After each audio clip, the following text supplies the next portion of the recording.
മയ്യത്തിലഹും മയ്യത്ത് മലക്കുകളുമായിട്ട് കൂടിക്കാഴ്ചക്കാണ് പോകുന്നത്. അപ്പൊ അതുകൊണ്ട് എന്താണ് ഈ വെള്ള വസ്ത്രം മയ്യത്തിന് നല്ലതാകാൻ കാരണം അവര് മലക്കുകളെ കാണാൻ പോകുന്നുണ്ട്. അപ്പൊ ഈ ഗുണങ്ങളോടൊക്കെ ഈ വിശേഷണങ്ങളോടുകൂടെ പോണം മലക്കുകളെ കാണാൻ.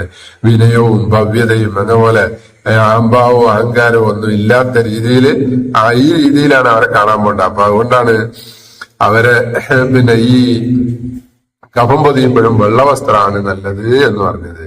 എന്നാൽ പെരുന്നാളിന് എന്താണ് വെള്ളവസ്ത്രം അല്ല നല്ലത്. പെരുന്നാൾ നിസ്കാരത്തിന് പോകുമ്പോ അതും തന്നെയാണ്, ജനങ്ങൾ ഒരുമിച്ച് കൂടുന്ന സംഗതി തന്നെയാണ്. പക്ഷെ മഹാഫിലിന് അങ്ങനെ ആകാൻ കാരണം എന്താ?